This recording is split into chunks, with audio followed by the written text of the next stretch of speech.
vu, fondu, plein d'humilité. Comment? Par crainte d'Allah Azza wa Jal. Ce Coran sur une montagne, elle serait devenue comme ça. Et nous, et nos cœurs, ce Coran. إنما المؤمنون الذين إذا ذكر الله وجلت قلوبهم وإذا تليت عليهم آياته زادتهم إيمانا وعلى ربهم يتوكلون. Les vrais croyants sont qui? Ceux quand Allah est mentionné, leur cœur frémissent et quand ces versets leur sont récités, leur foi augmente. نعم الإيمان يزداد وينقص. نعم في العقيدة عقيدة أهل السنة والجماعة الإيمان يزداد وينقص. Dans la عقيدة أهل السنة والجماعة, la foi augmente et diminue. Comment? Elle augmente avec l'obéissance et elle diminue avec la désobéissance, avec les péchés. Et elle augmente avec l'obéissance, les bonnes actions, le fait d'aller vers Allah Azza wa Jal.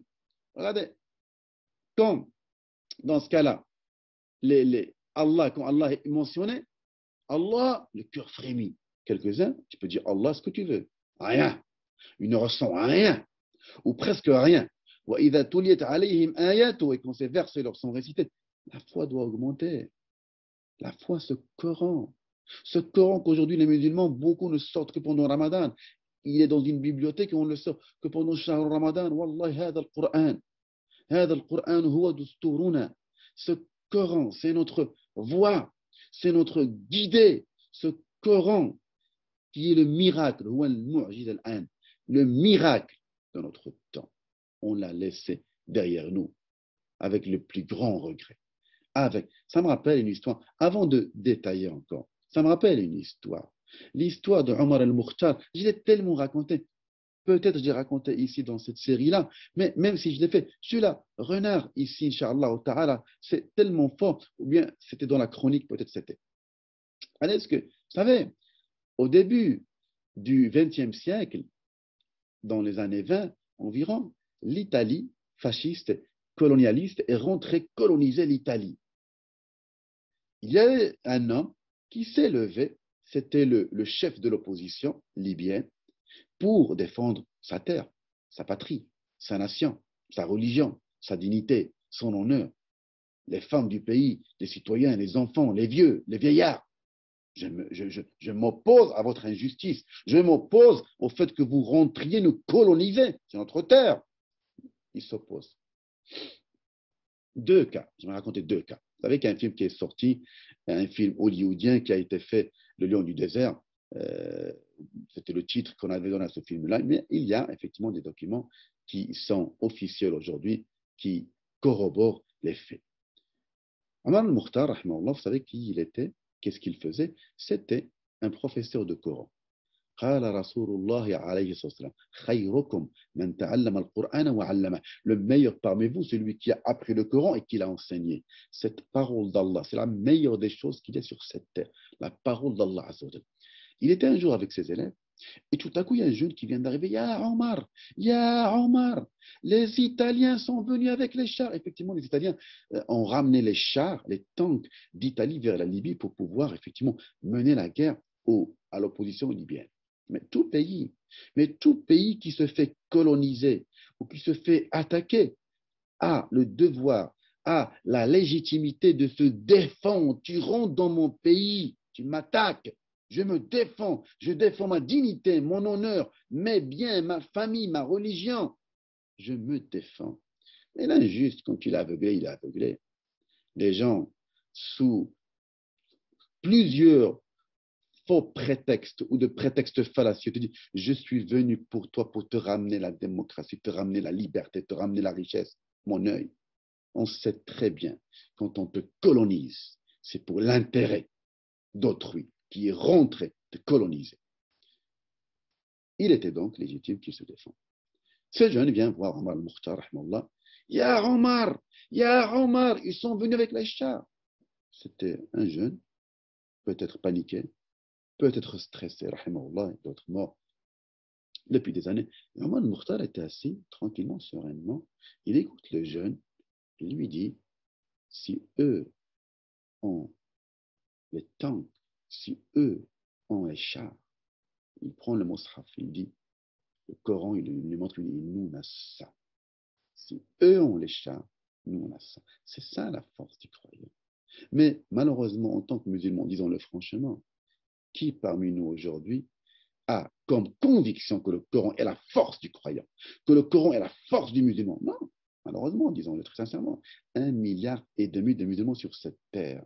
La force pour beaucoup parmi eux, c'est l'argent, c'est le pouvoir, c'est la villa, c'est le travail, c'est sa voiture. Disons-le franchement. Vous allez voir ce que je vais narrer quand je parlerai de la prière juste après. Ne prenez pas mal. Non, le contexte est amer. La réalité, elle est amère, oui. Si on ne le dit pas pour réformer, pour exhorter, pour conseiller, qui va le faire entre nous? La religion et le conseil, c'est entre nous, on doit se conseiller par rapport à ça. On doit conseiller son frère, on doit conseiller sa sœur, l'accepter. Si c'est réel, si tu penses ce n'est pas réel que je raconte, zap, passe à une prochaine. Rien ne t'impose à regarder. Mais wallahi, hubban fillah, j'aime ma communauté, j'aime mes frères et mes sœurs. C'est la réalité. 1,5 milliard de musulmans sur cette terre. Qu'est-ce qu'on vaut? La force des anciens était le fait que leur lien avec Allah était solide et Allah leur donnait la victoire. Omar al-Mukhtar, le même rahimahullah, à la fin de sa vie, regardez le lien qu'il a avec la parole d'Allah, le lien qu'il a avec le Coran. À la fin de sa vie, un guet-apens, il se fait attraper et on l'amène vers l'injuste. Et si l'histoire a bien narré son nom, a laissé son nom correctement, il s'appelait Ghaziani. Il l'amène auprès de lui et ce dernier, cet injuste, lui dit, écoutez bien ce qu'il lui dit, si tu veux que je te laisse la vie sauve, dis à ton peuple d'arrêter le combat. Écoutez bien ce qu'il lui dit. Si tu veux que je te laisse vivant, si tu veux que je te laisse la vie sauve, que je ne te tue pas, dis à ton peuple d'arrêter l'opposition. Donc, il lui dit quoi en fin de compte? Je suis l'injuste, je te colonise, je spolie vos biens, je viole vos femmes, je tue vos vieillards, vos enfants, et vous qui vouliez défendre votre dignité, votre terre et votre honneur, mais dis-leur, si tu veux la vie, au Rome, dis-leur d'arrêter le combat, dis-leur de s'asseoir, dis-leur d'accepter l'humiliation, dis-leur d'être, excusez-moi le terme, des chiens. Voilà. Et même le chien est mieux, peut-être. Et même le chien est mieux. Dis-leur ça. Omar al-Mukhtar, rahimahullah, il lui répond par une belle réponse. Regardez la force qu'il avait. Il lui dit, Inna lillahi wa inna ilayhi raji'un. Nous sommes à Allah. Regardez le lien qu'il a avec la parole d'Allah. Nous sommes à Allah et c'est vers Allah que nous retournons. Nous sommes à Allah et vers Allah on retourne. Regardez la force. Toi, ton histoire. Tu me donnes la vie, tu me tues. C'est pas toi, en fait, non. C'est pas toi. Tabarak alladhi biyadihi al-mulk wa huwa ala kulli shay'in qadir. Alladhi khalaqa al-mawta wal-hayata. Pourquoi? C'est lui qui a créé la vie et la mort. Pourquoi? Liyabluwakum ayyukum ahsanu amala. Pour vous mettre à l'épreuve, qui parmi vous ont les meilleures œuvres? C'est ça, la force. Mais franchement, que chacun s'assoie. Qu'est-ce que tu aurais dit? Qu'est-ce que j'aurais dit à cet homme? Je te tue si tu ne dis pas au tien d'arrêter le combat. Qu'est-ce que tu aurais fait? Et vraiment, le Mukhtar lui dit une belle phrase. La force, la résistance spirituelle au fond de toi. Il lui dit, ne dis pas aux gens que je t'ai supplié de me laisser la vie sauve. Ne dis pas aux gens que je t'ai dit ou je t'ai supplié de me laisser vivant. Et vous le savez, rahimahullah, il a été pendu, rahmatullahi alayhi. Ça, c'était des hommes avec un grand H. Avec un grand H. Ça, c'est des hommes, non pas avec leur barbe, non pas avec leur camise. Non, c'est très important. Ceci, je ne le minimise pas. Un homme, c'est avec les principes, avec la responsabilité qu'il assume envers lui, envers Allah avant tout, envers les siens. Tu restes droit dans tes bottes. On veut te tuer, mais tu ne trahis pas les tiens. Et ça, ne peut l'avoir que quelqu'un qui a un cœur lié avec son Seigneur, quelqu'un qui a un cœur plein de principes. Et rappelons-le, cette belle phrase qui me plaît énormément, les principes sont les habits des hommes de principes. C'est quoi un habit? Un habit, tu ne peux pas l'enlever. Un habit, tu ne peux pas l'enlever. Ce n'est pas comme les girouettes, quand ils n'ont pas de principe. Quand il est là, Il enlève l'habit du principe. Il change de visage avec toi. Non, ici, je peux me débarrasser des principes. Il veut être bien avec cela pour son intérêt mondain. Et quand il va vers les autres, il change de principe. Quand il va revoir les autres, il change de principe une autre fois. Zul Wajhay. Il a plusieurs visages en fin de compte. Il a plusieurs visages. Il y a des gens parmi nous qui sont comme ça. Ils n'ont pas de principe en fin de compte. Mais le principe, tu viens vers la situation. Ah, tu vas perdre un intérêt, mais si tu veux avoir l'intérêt, tu dois te débarrasser des principes qui t'empêchent d'aller vers la déviance, vers le fait de sortir du cadre. Il y en a quelques-uns qui ne sont pas comme ça. Non, je peux me débarrasser du principe. Je ne suis plus pas très bon musulman. Là, c'est pas grave. Là, je peux voler, mais ça sera tout. Non, ça, c'est pas un homme de principe. Ça, c'est pas une femme de principe. Lui, en face de la mort. La mort, le principe reste le même, droit dans les bottes. C'est avec la force de ce Coran. Le Coran, quand tu l'as dans le cœur, il viendra le jour du jugement. Le jour du jugement intercédé pour toi. Ce Coran, plus tu l'apprends, Allah te dira le jour du jugement. On va te dire le jour du jugement, monte, lis, iqra wartaqi, lis et monte, lis et monte, lis. Plus tu connais, plus tu lis, et plus tu montes dans les degrés du paradis. Et ta place, manzilatuk, ta place au paradis sera au dernier verset que tu auras lu. Ce n'est pas moi qui le dis, c'est le prophète qui le dit. Alayhi salatu wassalam. Ce Coran, cette parole qui est la force, je le rappelle, dans le cœur du croyant, avec tout ce que je viens de citer. Et les versets et les hadiths sont extrêmement nombreux. Ça, c'est pour le Coran. Ce n'est qu'un résumé. La deuxième cause du châtiment, quelle est-elle? C'est cette prière qui n'a pas été faite dans le temps par cet humain. Ah, cette prière. Et je m'arrête dessus longuement, très chers frères et très chères sœurs. Je vais rester très longuement dessus. Vous savez pourquoi je vais rester très longuement dessus? Parce que cette prière, pour nous rappeler que ça, et ceux qui cherchent à être sauvés le jour du jugement, dans ce cas-là, qu'ils se rappellent de ce hadith. قال رسول الله عليه الصلاة والسلام أول ما يسأل عليه المرء يوم القيامة الصلاة أو كما قال عليه الصلاة والسلام. La première des choses sur laquelle rendra compte le serviteur le jour du jugement, l'humain, la première des choses sur laquelle il rendra compte, tu vas ressusciter, tu vas aller vers Allah Azza wa Jal pour rendre des comptes, pour être jugé. Première des choses, as-salat. On va voir comment elle est. Si elle est bonne, toutes les actions sont bonnes. Si elle est bonne, toutes les actions le sont. Mais si elle est mauvaise, je crains pour moi, je crains pour toi. Je crains pour mon avenir de l'au-delà. Je crains. Wallahi, on craint pour nous. Cette prière, hiya imaduddin, c'est le pilier de la religion elle-même. Ce jour du jugement, al-hawl, l'horreur. Et je peux tant vous l'expliciter, vous le décrire, je ne pourrais, vous n'avez. Le jour du jugement, ce jour-là, où il y aura des gens qui vont sortir des tombes, quelques-uns vont marcher sur leur visage, il y aura le soleil qui va s'approcher des têtes, des gens qui seront noyés dans leur sueur, dépendamment de leurs actions, quelques-uns jusqu'aux chevilles, d'autres jusqu'aux genoux, d'autres la sueur va être au-dessus de sa bouche, va le museler, cette sueur-là, d'après le hadith, le jour où tu fuiras ton père, ta mère, ton frère, ta femme, ton fils, tes enfants,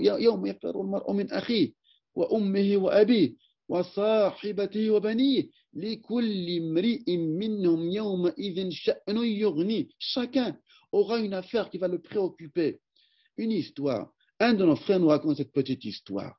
Rien que pour que tu puisses avoir cette notion de l'haoul, du jour du jugement. Et que si ta prière est bonne, tout est bon.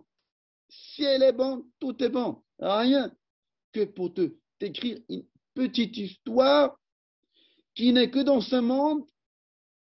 Et regarde ce qui va arriver. Le hadith que je viens de citer actuellement, le verset du Coran, Surat Abasa, le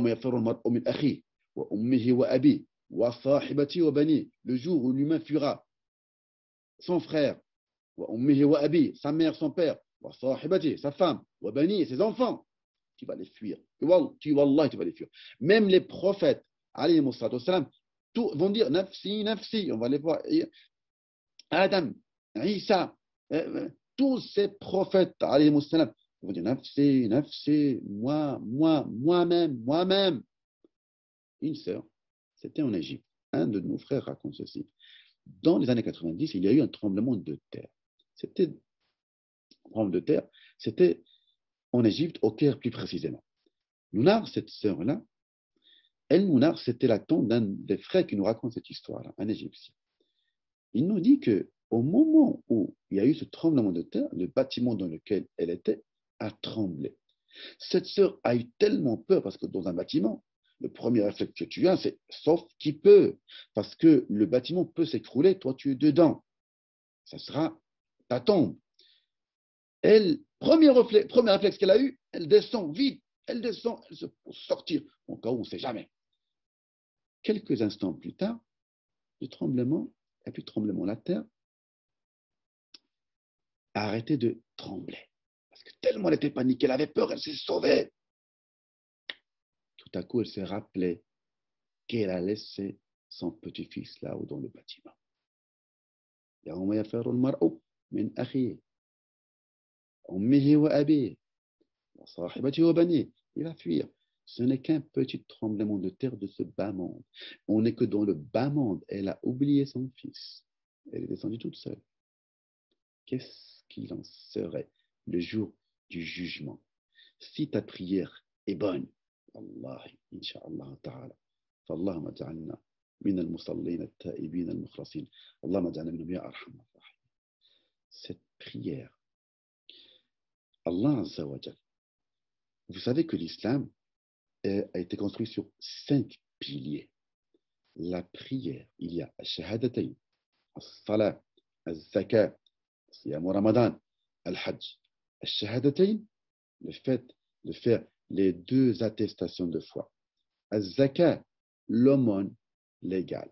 L'aumône qui purifie. L'aumône légale. Al-zakat, c'est la meilleure traduction que j'ai pu trouver. Le jeûne du mois de Ramadan et le pèlerinage, ces 4 piliers ont été révélés sur terre par l'intermédiaire de Jibril alayhi salam. Allah, pour la prière qu'on fait aujourd'hui, il n'a pas voulu d'intermédiaire. Allah a pris le prophète alayhi salatu wassalam, il l'a élevé jusqu'au-dessus des 7 cieux pour lui ordonner cette prière. Quelle est l'histoire de cette révélation et comment Allah a fait pour qu'il lui ordonne ces 5 prières? C'est ce qu'on verra demain, Inch'Allah ta'ala, en détail pour montrer l'importance de cette prière que beaucoup de musulmans négligent, que beaucoup de musulmans ignorent. Ils ignorent l'importance de cette adoration qui est la meilleure adoration que l'humain, que le musulman fait sur cette terre. Sauf que on la néglige énormément. Il y en a ceux qui ne la font pas du tout. C'est encore beaucoup plus grave. Le châtiment, ici, il parle de celui qui l'a fait, mais pas dans les temps. Qu'est-ce qu'il en serait pour celui qui ne l'a fait pas du tout? C'est ce qu'on fera, Inch'Allah. Barakallahu fikum. سبحانك بحمدك نشهد أن لا إله إلا أنت نستغفرك ونتوب إليك وآخر دعوانا أن الحمد لله رب العالمين والسلام عليكم ورحمة الله.